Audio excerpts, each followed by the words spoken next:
Welcome to my channel, Super Sam 7. Today is another little bit of a weird video. No movement in this. I'm just going to be listing off, in my opinion, ranking the LEGO games that I have played and listing them off least favorite to favorite so far. I will do this again in a very long time when I've played all of them again, 100%ed all of them about. So it will be cool to see how my list has changed. I just wanted to make this for a different kind of video for July 1st. And yeah, let's go. There actually isn't so many that I've 100%ed. I actually have all of them. I've said that before. I haven't played all of them. Some of them are still in their packaging. So let's go through this as fast as we can. So the last spot, I don't have these even numbered, but the last spot that I've played is Lego Marvel's Avengers. I personally right now do not like the MCU. I'm not really a fan of it anymore. When this game came out, I wasn't a fan at all. I mean, I wasn't as much of a fan as I was when the actual movies were coming out in phases 1 and 2. But yeah, it just wasn't my cup of tea. And the game itself, a lot of times glitches, or not glitches, but actually breaks down, so I have to restart the game to it just stops working. A lot of the characters you can unlock I don't really care for either. I didn't really think the improvements on flying looked good. Also, there's just a lot of stuff in the game. I didn't really care about the environments also, but yeah, I'm just not a fan of the source material, and the game itself wasn't really as good as the other Lego games, so that's why it's my last place right now. The next one is Lego Indiana Jones 2. This game also crashes sometimes. Yeah, that's what the word crashes, but not as much as Lego Avengers. I've only played this game the first. I think the last time I completed story mode, it was on the PlayStation 3. But I completely forget because, yeah, I'm not really good at this game. That's why as well I can't really get past it too good. It was really hard for me to play because I don't really know why. I didn't really look at any walkthroughs, so yeah, that's kind of why. It's just a little bit higher than Lego Avengers. Also, I don't really Lego Indiana Jones is just movies. There's no real comic books or TV show, so there's not really much to go off of after the first game. And the fourth movie is what they really focus on here, and I don't really care for that either. There's a lot of stuff also that they should have repeated from the first game that wasn't in this game, like the big boulder chase scene. I don't know why there's a boulder on the cover of the game, and that's not in the game at all. So yeah. Next is the first Lego Indiana Jones. Once again, the same reasons before. I don't really care. Or I do like the character Indiana Jones, but the stuff wasn't really that exciting for me. This is also a way smaller game. It's probably the smallest Lego game made. So that doesn't mean it's bad. There's a lot of great content in it, but I'm just not that big of a fan. It is fun to play, and that's why it's better than the last two, because there's no crashes. The next of these games have never had crashes for me, so yeah. Next is Lego Pirates of the Caribbean, the video game, the first Disney Lego game, I'm pretty sure. It was pretty fun when I played it. I've only played it on Wii. I have it on PS3, but I've never put in the disc. Yeah, it's really fun. And I remember this was the first Lego game I played. I think I played this before I played Lego Star Wars 3, and it had sort of an open world to it, like unlock areas with gold bricks open world, and I found that really cool. The detail in the graphics and the sound was really exciting, so I remember that. But like I said, I haven't played it in a while, and that's why it's in this spot. Lego Star Wars 3 is in my next part on this list. I really like this game. So many great characters. There's some great battle arenas. I think my least favorite ones, though, are the ones where I think they're the Count Dooku missions, where you have to go and you're in a giant open, kind of flat field, and you have to destroy these giant guns. Those are kind of boring, but other than that, everything else was great. I love General Grievous. Darth Vader isn't in the story mode. Well, I mean, Anakin Skywalker is, but you unlock Darth Vader some other way. The character, I know a lot of people think the designs are ugly. I don't really have a problem with it. I love Cad Bane is in the bounty hunter stuff here. I love how you can go to like a villain area of the game in the open world. Well, open world, when I say open world on these games, I don't really mean it like open world like Lego Marvel Superheroes. But anyway, I remember this game was really fun, and yeah. Next is Lego Batman 3. The reason this is, so maybe high or low, just because there's no open world. I kind of took a step back in my opinion, and they didn't really have a lot of Batman villains in the actual game that wasn't DLC.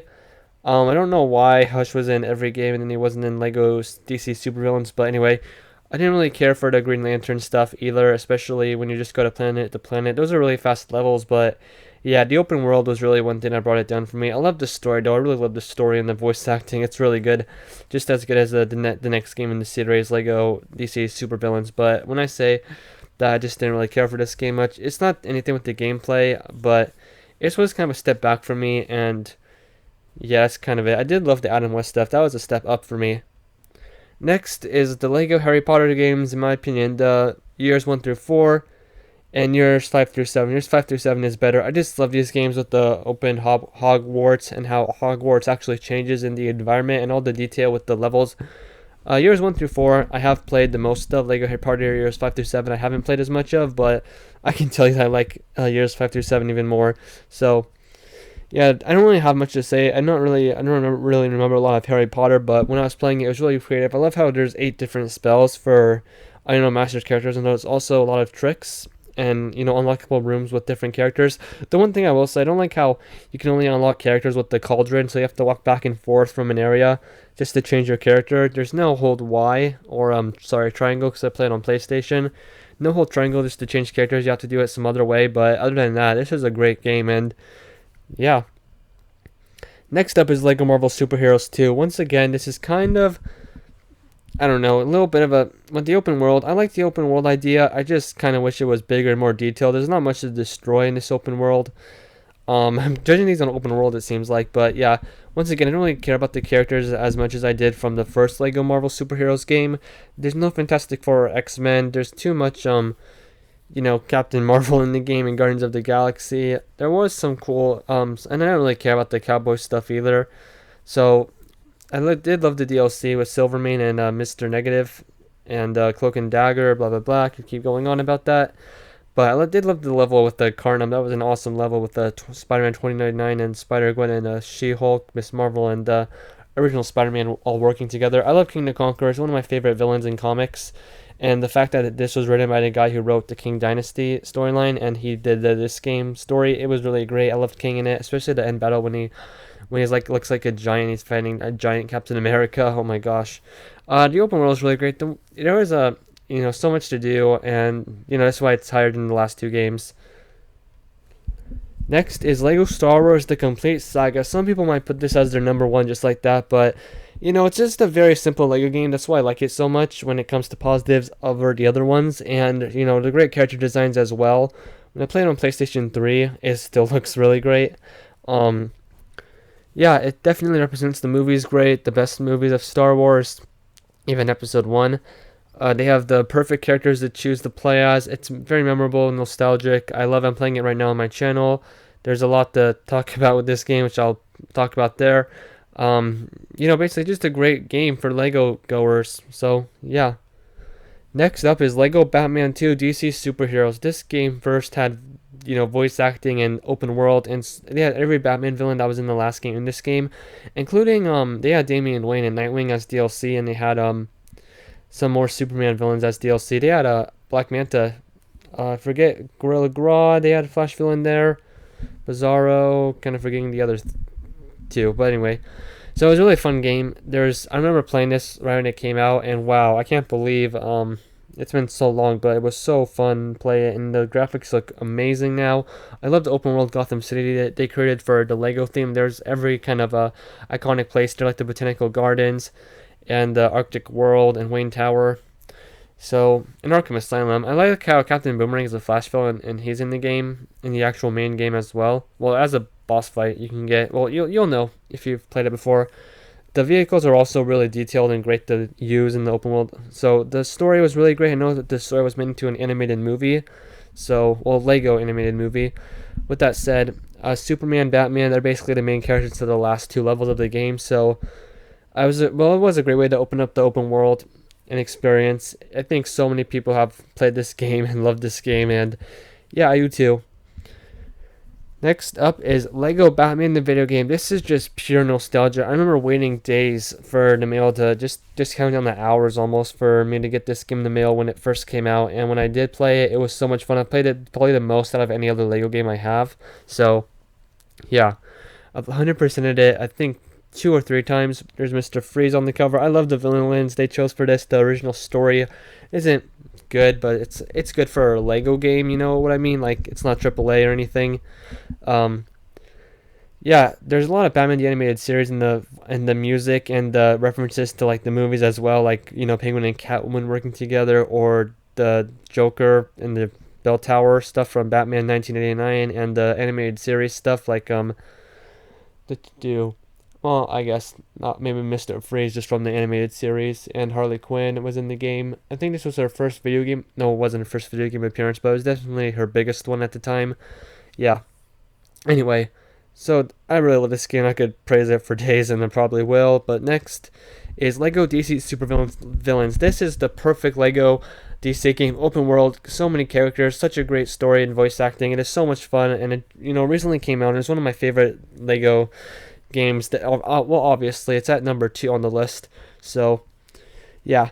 I did like all the redesigns for the characters as well. I think Deathstrokes and Gorilla Grodd are perfect. I don't really like New 52 Harley Quinn that much, but it was good for the game, especially with her rollerblades. The story was really amazing with the Crime Syndicate and Darkseid and Apocalypse and the actual, Legion of Doom, especially with the Reverse Flash. He was an awesome character to play in the game as well. Yeah, there's a whole lot of other characters that, I really was like, man, I really want them to be in a Lego game. They were put in this Lego game. Like, they had Clock King, they had Dr. Light, they had Count Vertigo, but I didn't really like that look for him. But anyway, so yeah, it's a really fun game. It is a big game as well, especially with DLC. Anyway, number 1, which I don't think is a big surprise to many people who have played it, is Lego Marvel Superheroes from 2013. This game has the Avengers, the Fantastic Four, the X-Men, Spider-Man, and a huge open world video game experience. Great story, great character, so many different things you can do with each and every character. Seriously, it was one of the best Lego games at the time, and in my opinion, it still is. So yeah, I can't wait to play it and see every character. I love it so much, and they really did a great job with the source material from all aspects of history with Marvel put into this one game. I wish they did the same thing for Lego Marvel Superheroes 2. Well, I guess they kind of did, but not in a as creative way as this one, maybe. Or maybe it was more creative. I don't know, but just for me, this game is definitely my favorite one. So with that said, thank you all for watching. I appreciate it. I thought this video would be like 4 minutes, but I went on for 12 and a half. So yeah, have a good one.